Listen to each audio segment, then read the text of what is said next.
uh, joined here with Sam Thompson on Canadian Mortgage Weekly Live. Welcome to our 31st episode, and we're so glad that you're joining us today on this awesome info-packed episode.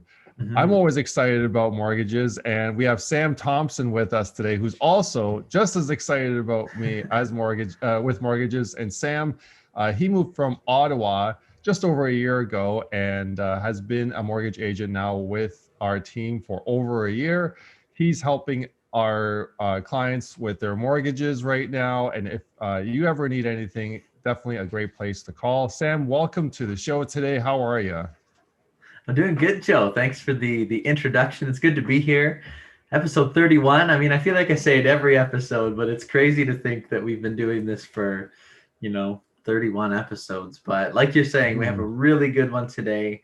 Yes. And you gave yourself a small introduction. I'll embellish it a little bit. So for anyone who doesn't know Joe or hasn't seen any of our previous videos, Joe has been in the industry for over 10 years. He's currently living up in Aurelia with his family. He's got 2 kids. And yeah, just a real wealth of knowledge. I know I relay a lot to Joe for the tough questions or, for any insider information. Joe's the guy. So thanks for joining us, Joe. I'm happy to be here today. Oh, thanks very much, Sam. And thanks for that welcome as well. So if you're just joining us right now, welcome to Canadian Mortgage Weekly Live. Sam and I are on here every week just going over what's going on in the mortgage market. And Sam, we got some really interesting news coming out right now, don't we? We do. Yeah. There's a possibility that the fixed rates could be dropping soon. Is that true, Joe, over the next maybe week or month or so? Yeah, and you know what, Sam, we were talking about that earlier, and it is something that I could see happening anytime now because the 5-year bond yield, not sure if anyone follows that, but if you are a follower of the 5-year bond yield, you can see that it has been slowly declining over the last few weeks. And it's a very slight decline, but I'm wondering if it's enough to trigger a fixed rate decrease by some of the banks. Wow.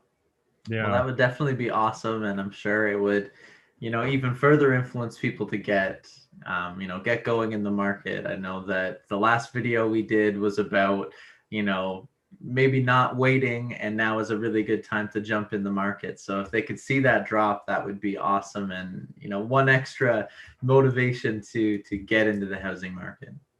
Exactly. I could totally see that happening. And it's really going to depend on where that bond yield goes over the next week or two. So if any one of you are watching, definitely keep an eye out on that, because if it does drop probably another 0.05 to 0.1, I could see banks coming out with some new specials for fixed rates. Yeah. But in terms of rates dropping and and and how that affects everything, it could stimulate the market that much more coming towards the end of the summer, going into the fall, and it also could help people afford that higher mortgage. As Right. another thing we've been seeing, Sam, we've been seeing that people, when they're calling us, they want to qualify and they want to know what their max mortgage amount is. And that is very important, as you've heard and seen. Yes. Yeah. Everybody, I mean, it also is seeming to be more of a necessity. It's not so much that, okay, this is your max approval, we can come under that, or, you're safe to be purchasing a house 100,000 below that, maybe even 50,000 below that. But we are seeing more people having to go with their maximum, and we're playing a real numbers game, trying to get people to qualify for the most that they can, just to stay competitive in today's market. Yeah. So with those rates that they could possibly come down, it could help those folks afford that payment for that higher mortgage, especially now with the market the way it is. The house prices are so much higher, and having a Yeah. lower payment, if possible, is really going to help them get into that home, because we've seen some news articles say that the majority of Canadians are now using their actual max approved mortgage Yeah. amount. Mm-hmm. The majority of the Canadians are, which is you know, some interesting news on its own. Absolutely, yeah. Yeah.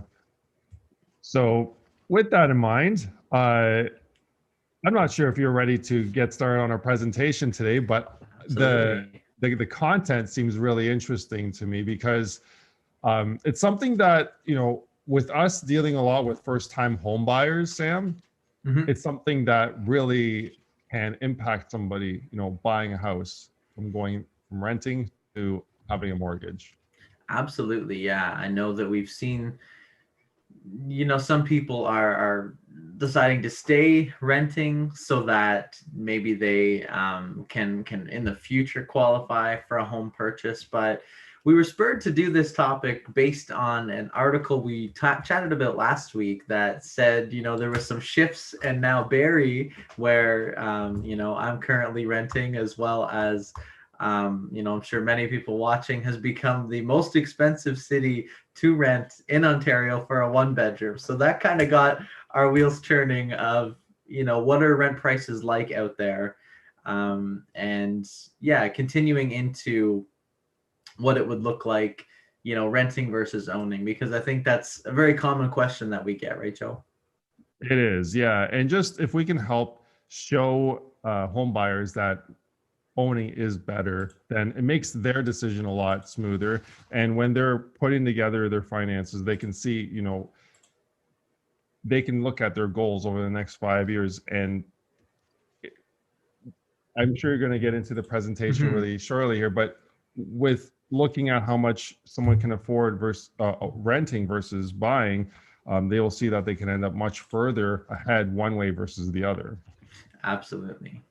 Yeah, so it'll be interesting to see what the rent prices are across Canada, Mhm. and to go into seeing um, exactly how that will affect everybody as well.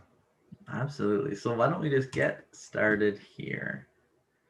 Great. All right. So yes, rent prices across Canada, episode 31. Still seems crazy to say, but It's very um, crazy.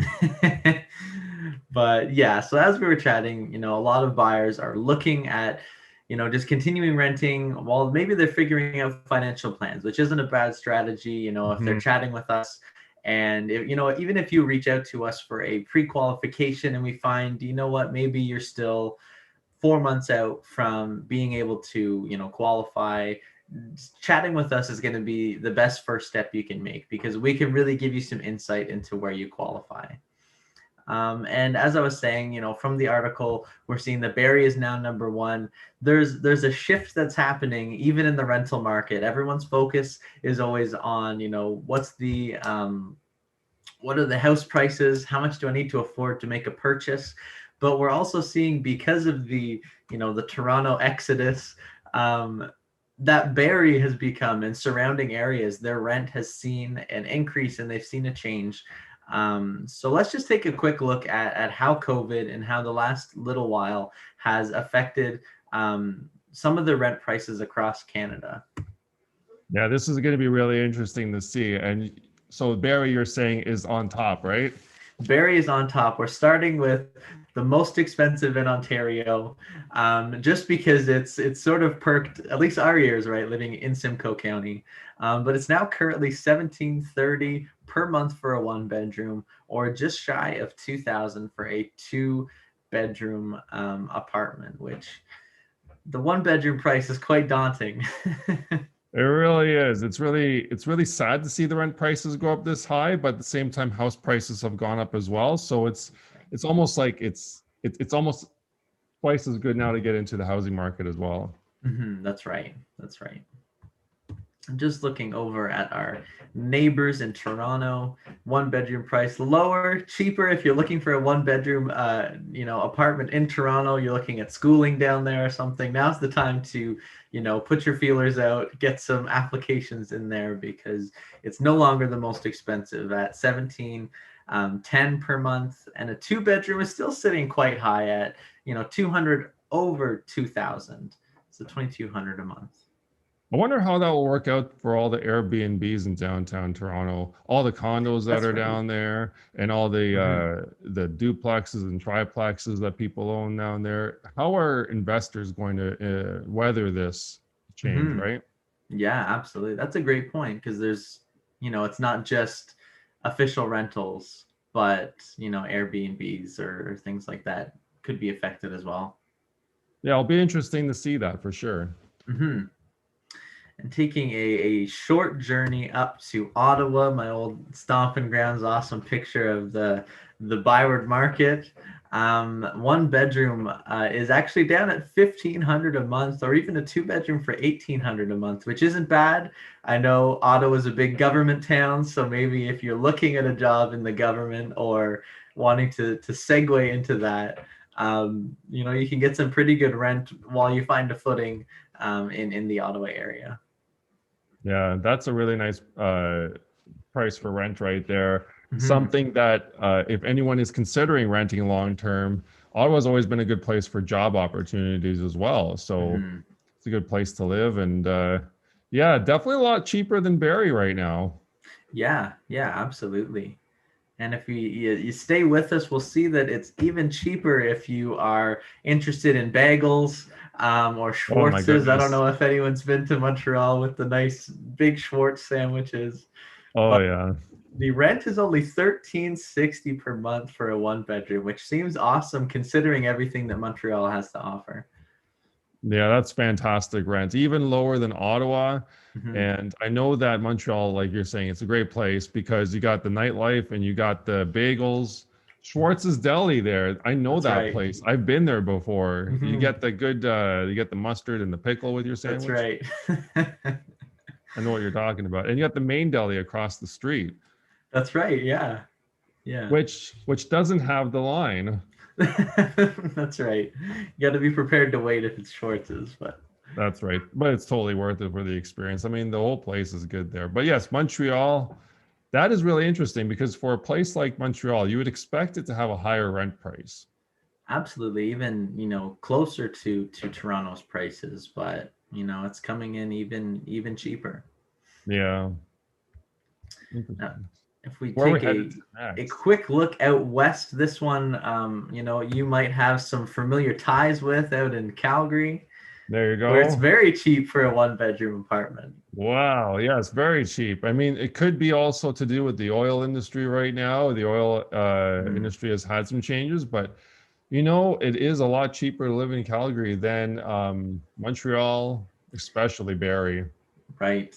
Yeah. And not a huge difference from one bedroom to two bedroom, which is quite crazy. You might as well just pay an extra 200 and get a two bedroom place.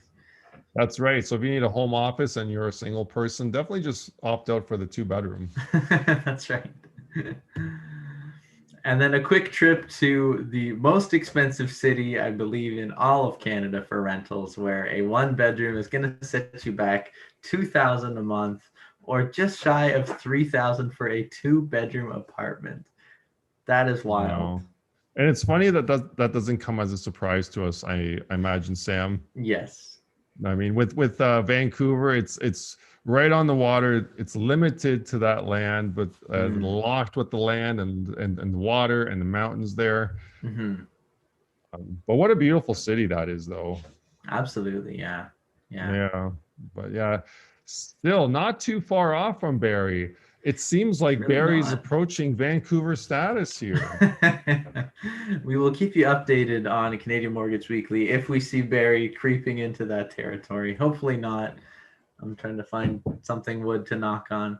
Yeah. But we will take a trip over to our eastern coast where we look at St. John's, where man, $880 a month or $960 a month for a two bedroom. They're basically giving rentals away down east. So if you're looking to save some change, even on your monthly rent prices, down east seems like the place to be. Yeah, you know what? This is the lowest cost rent so far. I can't believe we're still seeing rent in Canada under $1,000 a month. That's right. That is fantastic. St. John's and great. Like, look at that place. The uniqueness of the buildings. I love the way they're all different colors. Yeah, it's a beautiful place. Yeah. So. And our final destination for today's tour is going to be just over in Halifax, where we are seeing prices a bit higher, still quite low, lower than Montreal, lower than Ottawa, just over 1,200 a month or just over 1,600 a month for a 2-bedroom. This is very reasonable, and it's a great place to live. I know Halifax is in Nova Scotia. It's close to everything. It seems like when you're in Halifax, you can drive anywhere in 2 hours. That's right. Yeah.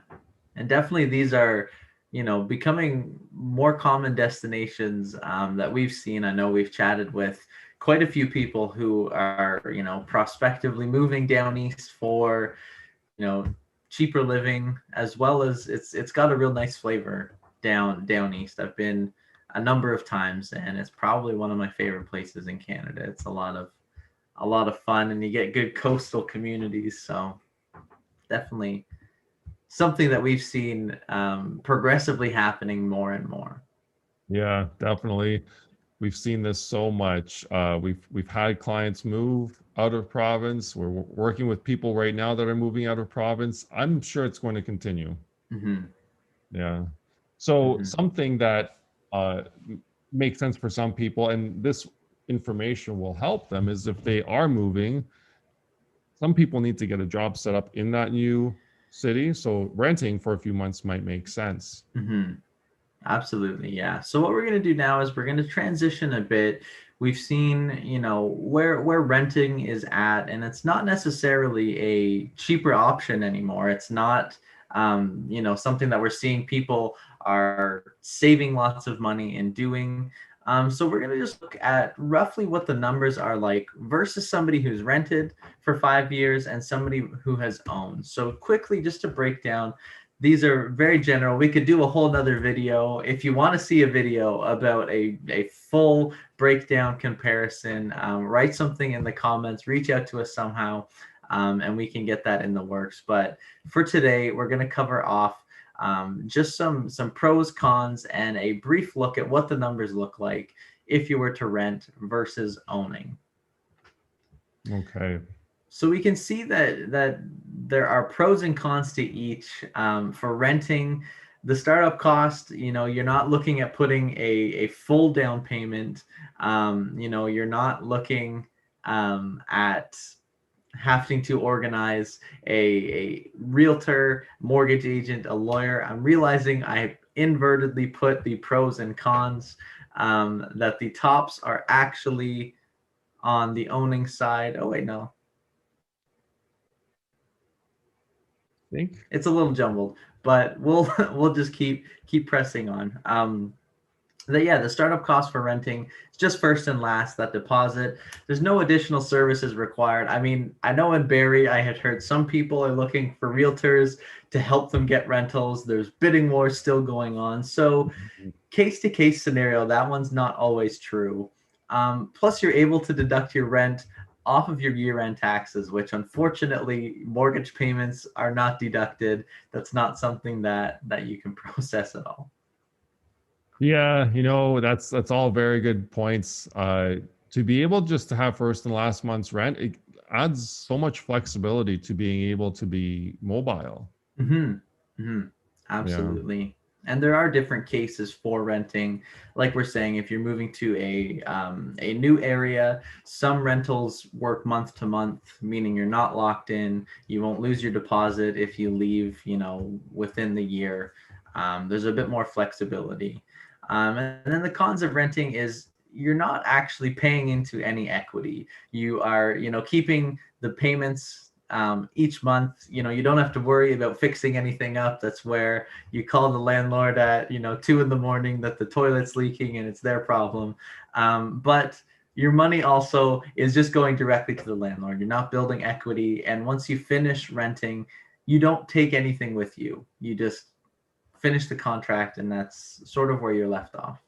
That's right. Yeah, it doesn't leave you with anything to take home at the end of the day. But it does give you that ability to just be able to have extra mobility without too much investment upfront. Absolutely. And that takes us over to the pros of owning. So you can get that same payment for a 5-year term. We can get you into a fixed rate. You know, as we were chatting about earlier in the episode, we might be seeing fixed rates dropping a bit, which would be awesome. So you'll actually keep that payment, and each payment is going to be going towards building equity, owning more of your home as you're paying down the mortgage, which is an awesome thing, you know, for anybody who, you know, has owned a home and reached the end of their mortgage with no more mortgage payments. Now their entire house, you know, value, equity, it's all theirs. They own it outright, which is something that I think a lot of us would love to, you know, achieve and reach that at a retirement stage. Absolutely, yeah. Having that is a good nest egg. So when you get to that point, you know, if there's anything left over, it's great to have your house there for you to be able to get you through those later years in life. And you can turn your home into an income producing asset by renting part of it out, or Right. taking on a reverse mortgage. There's always ways to do that, or selling and getting the money out that way. Absolutely. So Yeah. just looking into very brief numbers here, we've calculated the average cost of renting over 5 years. So because, you know, I'm renting in Barrie, we're really operating out of Simcoe area. We're going to use the number one Ontario expensive city of a one-bedroom apartment. So you were signing a lease for $1,730 a month. Startup cost you're going to have to pay is actually quite low, considering, you know, all of the costs included in a startup for buying a property. So the startup cost is only $3,460, but the landlord has the ability to raise your rent 1.2% each year, and likely will. So we have tallied that into the calculation. So after 5 years, you're paying just over $100,000, assuming that year after year they increase the rent by 1.2%. Wow, it's really interesting and eye-opening to see those numbers. I'm sure that every renter right now is probably thinking, okay, well, what are the numbers for the mortgage side? Because this is very large. Absolutely, absolutely. So when we look at the numbers when you're owning for over 5 years, so they've found a very modest house for 450 in Barrie. They've locked into a 5-year fixed with a interest rate of 2.09%. So they've gone in, because, you know, they're first time buyers. They've gone in with a minimum 5% down, just over 22,000. We've estimated some legal fees of about 2,000. And after they received their first time buyer land transfer tax rebate, they only have to pay just over $1,000 for their land transfer taxes. Mm-hmm. So this works Wow. out biweekly to be only $877. So you can see their total payments after the 5 years aren't that much different than the payments that a renter is making after those same 5 years. That is really, really eye-opening and amazing, really, because what was it on the renting side? I was just under that amount, like 106,000. 106,000. So roughly the exact same amount. Yeah, yeah. The payments worked out to be quite similar. But here's where it gets really awesome if you're a Mm-hmm. buyer, because you'll see that your mortgage balance at maturity has dropped to 373,000 and change. And, you know, because you're looking at refinancing, you decide, or even just renewing your mortgage, you decide to get an appraisal based on an average appreciation. We can assume this house is now worth 605,000, which meaning which means that at the end of that 5 years, you now have 232,000 approximately in household equity. So that, again, we've seen people lots of times, even before their 5-year maturity, using that equity for a refinance to maybe consolidate debts, like you're saying, to purchase maybe a rental property. We've done lots of refinance videos in the past for that equity, because that money is yours, you know, to use before, you know, needing to sell or paying off the full mortgage. That's right. Yes. A lot of people don't really realize that their equity is theirs to use. They can keep it in the house and have it paid off, and it's there waiting to be used when they sell. Or they could use it while they own the home and re-borrow that money, like you're saying, Sam, to purchase an investment property, or maybe a cottage. And I've seen clients, and we've seen clients also do other things with the money that could be something else, like renovations Hmm. or other purposes. But the point is, and it's really clear here, is that the amount of payments a renter versus owning an owner would make into that home would be very similar, and the owner would end up with over $200,000 in equity at the end of the day. Hmm. That's amazing. Yeah, And it's a huge change for sure. yeah. So, I mean, if any renter out there is looking at this and wondering if they want to see what they could qualify for, I think that they should give us a call right away, because we can Hmm. run the numbers for you, show you exactly where you're at today. And Sam, we can then turn around and say, you know what, you're at here today. Let's see what it's going to take you to get here. Hmm. And hopefully we can give you a good roadmap as to where you need to be and how you're going to get there. Absolutely. Just chatting with us and starting that conversation is always going to be, the best first place to start so that we can see where you're at and what your goals are. That's great. Thanks, Sam, very much for putting that presentation together. Hmm. It's really nice to go across Canada like that and just take a look at the rent prices like that. I know we did a Canada Day special there where we went across Canada for the average home prices. Hmm. It's been sort of a going theme this July. That's right. Excellent. Well, I mean, looking forward to seeing if anyone else has any questions. Give a comment below or send us a private message over social media. We'll make sure that we get back to you. And if you're looking for specialized mortgage numbers in tune to your situation, Sam and I can also help take care of that for you Mhm. and get that going. Yeah, absolutely. All right. So next week, Sam, we have episode number 32. 32. Yeah, and it's going to be a good one.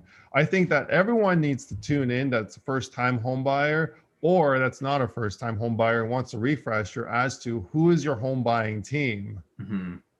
This is Yeah, really important. And I think it's a step, as we were discussing, that people don't really realize, right? They need a realtor and they need a broker. And that's about the extent of what they know. But we know that, knowing what's required from all of your home buying team and the timelines and how that works out, as well as, what makes a good,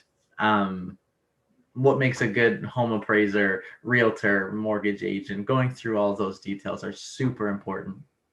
yeah, it is really super important. And the more you can know up front as a homeowner, home buyer, and just knowing what to expect, how Mhm. the interactions go and how long they take and sort of what information to have prepared.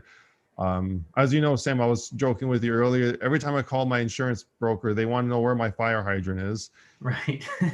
So just knowing what information to have ready when you're calling them and how Mm. long that's going to take, tune in next week and we'll make sure that we go through that in detail so you can have that as a refresher ready to go. And if you have anyone that could use our information, tell them to tune in to our show on Thursdays at 11:30. And if you're looking to look at past episodes, we have uploaded past episodes. And Sam, this is an exciting thing I wanted to announce. It's go Mhm. to www.canadianmortgageweekly.ca and you can watch past episodes of our show. That's awesome. That's awesome. Okay, guys. Well, I don't know if there's any questions. Do you see any questions there, Sam? I don't think I see any on my side here. Okay, that's great.